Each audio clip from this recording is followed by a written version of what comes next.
खुलुमबाय जोंनि बिएम सेराप चेनेलखौ नायगिरि मानगोनां जोंनि बर' हारिनि आदै मादै आदा बाजै फंबाय बिनानावमोन लोगोसे बर' हारिनि आंनि आंगो लोगो नोंथांमोन दिनैनि गोदान भिडिअ नोंथांमोनखौ गोसो गोथारै बरायनाय थाबाय मानगोनां प्रमद बर' सार आरो लोगोसे बिथांजों गोबां दैदेनगिरि बिथांमोनहा 125 बिलखौ नोजोर होनानै बेखौ माबोरै पास खालामनो हागोन पार्लियामेन्टआव बेखौ नोजोर होगासिनो दं नोंथांमोना मिथिगौ बेजों लोगोसे ट्राइबेल सोद्रोमा जेसेबांखिनि दैदेनगिरिफोर दं बिथांमोनजों सापर्ट होदों आरो बिथांमोनजों बे खामानियाव बाहागो लादों 2019 मायथाइयाव बे 125 एमेन्डमेन्ट बिलखौ इन्ट्रडिउस खालामदोंमोन दासिमबो बे पास जाथ'वाखै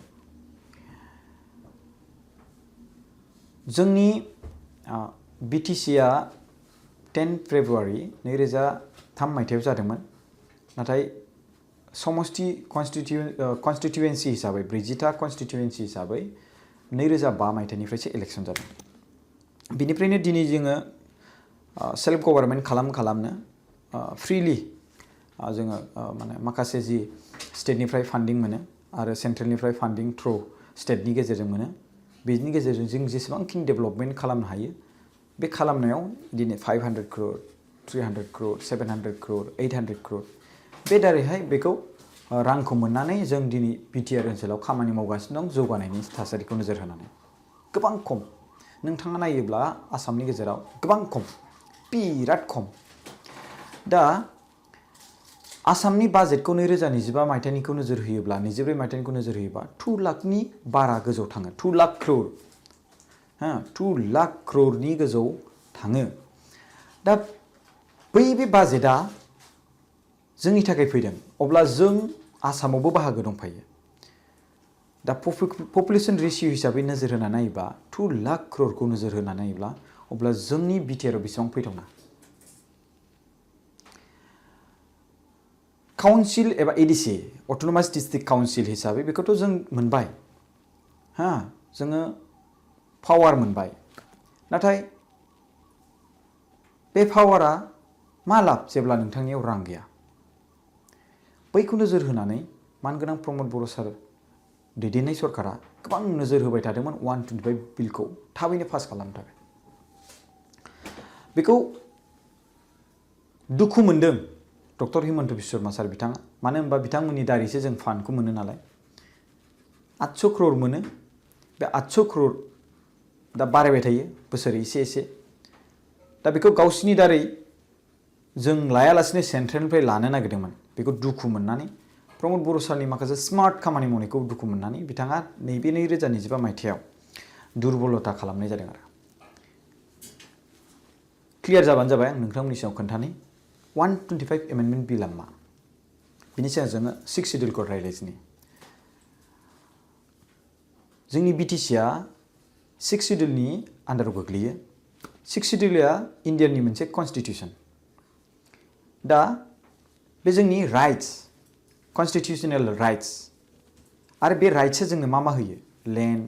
प्रटेक्शननि राइट होयो जोंखौ प्रटेक्ट खालामो जोंनि आइडेन्टिटिखौ प्रटेक्ट खालामो जोंनि कालचारखौ प्रटेक्ट खालामो आं बेखौनो बुंबाय जोंखौ प्रटेक्ट खालामो मिन्स गासिबो थाजोब्बाय आं गासिबो बुंबोलायला दा आं बेखौनो बुंदोंमोन दानि बावै पावार थानानै राइट्स थानानै मा लाब जेब्ला जोंनियाव रां गैया अब्ला बै रांखौ मोननो थाखाय 2019 मायथाइयाव 125 एमेन्डमेन्ट बिल इन्ट्रडिउस खालामदोंमोन पास खालामनो थाखाय आर्टिकल 280 आव बे दं आर्टिकल 280 हिसाबै जों बेवहाय डाइरेक्ट फान्डिं मोनगोन जों मानिफ्राय सेन्ट्रेलनिफ्राय अब्ला जों स्टेटनि थ्रुयै जों फैनो गोनां जाला अब्ला जोङो फाइनेन्सियेलि इन्डिपेन्डेन्ट जाबाय आरो लोगोसे फाइनेन्सियेलि जेब्ला इन्डिपेन्डेन्ट जाबाय जों 800-900 crore मोनोमोन ना बिदि मोनला जों माबोरै मोनगोन जों बा पपुलेसन रेशियो हिसाबै आसामाव जेरै मोनो दा जेरै 2 lakh crore 3 lakh crore budget हिसाबै पपुलेसन रेशियो हिसाबै बिथांमोनहा बे जे बाजेट जायो अब्ला जोंनि मा होनदों काउन्सिलावबो बे हिसाबै जोङो जे 15,000 crore 20,000 crore जे जों मोननो गोनां बे फाइनेन्सियेल रांखौ जों फाइनेन्सियेल कमिसन अफ इन्डिया बेनि डाइरेक्ट जों बेखौ बिल पास खालामनाय लोगो लोगोनो जोंहा बेजों मददखौ मोनसिन आरो डाइरेक्ट फान्डिं जासिन आरो अब्ला जोंहा स्टेटनि आन्डाराव स्टेटखौ जों आथिं खुलुमनो गोनांथि गैला दा जेरै जोङो आथिं खुलुमनो गोनां जायो बिनि थाखायनो 125 एमेन्डमेन्ट बिलखौ गोबां नोजोर होदों मानगोनां प्रमद बर' सारनि दैदेननाय सरकारा बै समाव आरो लोगोसे बिथांमोननि दैदेनगिरि बिथांमोनहा बैखौ दुखु मोननानै हेमन्त बिश्व मुसाहारि बिथाङा फालथायनानै होदों गावनि जि समष्टि बै समष्टिनि गेजेराव जाय जायगायाव बिथांमोनहा गेलेदोंमोन बे जायगायाव बिथांमोनहा हाग्रामा महिलारि सारजों बिथांमोनहा इनडाइरेक्टलि सिङाव माखासे बिथांमोनहा पलिटिक्स गेलेनाय जादों आरो दायो जोङो इम्पावर जों बेबो मोनगोन मोजाङैनो आरो बेनि लोगोसे जोङो माखासे पावारखौबो बांसिन मोनगोन 125 एमेन्डमेन्ट बिला जेब्ला पास जायो दा बेखौ इन्ट्रडिउससो खालामदों दै मानगोनां रायजो राजा नोंथांमोन बेखौ जोङो पार्लियामेन्टआव पास खालामनांगौ दा बेखौ पास जायोब्ला जोंहा मा जागोन बै बे पावारा जोंनाव फैगोन 15,000 crore कहा 800 crore कहा 900 crore माने 15,000 crore कहा 800 कहा 900 crore स' बिनिखायनो बै बे एमेन्डमेन्ट बिलखौ पास खालामनो नागिरनायाव जों बयबो इउनिटि जानांगोन साहेबाव हाग्रामा महिलारि सारानो जा सोरबायानो जाया मानो दा बिश्वजित दैमारि सारानो जाया मानो जोंनि गासै बर' हारिनि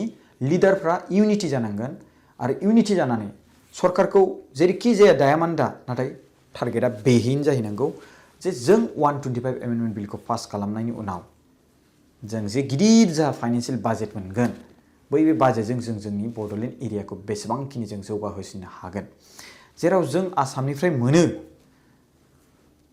मा होनदों आसाम आरो सेन्ट्रेलनिफ्राय लोगो नांनानै जों 800 crore मोनो अब्ला बै बे 800 crore आरो 15,000 crore बेसेबां डिफारेन्स जों 5 बोसोर सरकार दायो 5 बोसोर सरकार दायो जाय बेवहाय इलेक्शन गेलेखांनानै देरहायो अब्ला बिसोरनि जे बाजेट फाइनान्सियेल इयारनि बे हिसाबै नोजोर होनानै नायोब्ला बेसेबां जागोन 3,000 crore अब्ला बेखौ नोजोर होनानै आन्दाज होना नायोब्ला जों 15,000 crore जोङो बोसोराव मोनो काहा 5 yearsआव 3,000 crore बिनिखायनो हाग्रामा महिलारि सार बिथाङा मानो गोसो होआखै आं बेखौ मिथिया बिथाङाबो बिनि सायाव गोसो होनांगौ आरो स्टेट गभर्नमेन्टजों रायलायनांगौ आरो लोगोसे बिथांमोननि रेकमेन्डेसनखौ दैथायहरनांगौ आरो पार्लियामेन्टआव मोजाङै बेखौ थाबैनो पास जानायनि थाखाय नाजानांगौ मानो होनबा जुदि दाबायदि समाव 125 एमेन्डमेन्ट बिलआ पास जायोब्ला गावसोरनि बेनिफिट मानो होनबा बिथांमोनानो 15,000 crore बा 10,000 crore 8,000 crore पार इयार बोसोरफ्रोमबो मोननो हानाय केपासिटि जानो हागौ पपुलेशन रेशियो हिसाबै नोजोर होयोब्ला आरोना मानो होनबा 5 डिस्ट्रिक्ट बड'लेण्ड टेरिटरियेल काउन्सिलाव दङ एबा बड'लेण्ड टेरिटरियेल रिजनाव दङ अब्ला बै बे डिस्ट्रिक्टनि जिल्लानि सिङाव थानाय रायजो राजाफोरनि पपुलेशनखौ नाय आरो आसाम स्टेटनि पपुलेशनखौ नायनानै डिभिजन खालामोब्ला हिसाब मथे नायोब्ला खमसे खम मोनथारोब्लाथ' 30,000 crore मोनबावनांगौसो बोसोराव स' बिनिखायनो सरकाराथ' इउपिपिएल बा बिपिएफ बे दाखागोनानो नाथाय जों बै बे गिदिर एजेन्डाखौ नोजोर होयोब्ला गावसोरनिनो बेनिफिट आरोना जाय सरकार फैगोन बिथांमोनानो गिदिर एमाउन्टजों बाजेट खामानि मावनो हागोन गिदिर इनफ्रास्ट्राक्चार लुनो हागोन गिदिर स्किम बानायनो हागोन गिदिर माने खामानिजों रायजो राजाफोरखौ मदद होनो हागोन बेनो 125 एमेन्डमेन्ट बिलनि माखासे गोनांथार मिथिनांगौ बाथ्राया नोंथांमोननि थाखाय बेयो जोंखौ प्रटेक्ट खालामो आरो बियो जोंखौ फाइनान्सियेलि माने पावार होयो फाइनान्सियेलि जोंहा डाइरेक्ट फाइनान्सियेल कमिसन अफ इन्डियानि दारै जोंहा डाइरेक्ट फान्डिं जायो मा होनदों डाइरेक्ट फान्डिं टु दा एडिसि अट'नमास डिस्ट्रिक्ट काउन्सिल आरो जोंखौ गोहोगोरासिन खालामो नङा होमबा स' बिनिखायनो जों बयबो खौसे जानानै 125 एमेन्डमेन्ट बिलखौ नोजोर होनांगौ आरो बिनि थाखाय बयबो इउनिटि जानांगौ राजखान्थिखौ ज्राब गारनानै थेंक इउ स' माच गाइस भिडिअखौ नायनायनि थाखाय गोजोननाय थाबाय आरो खुलुमबाय थेंक इउ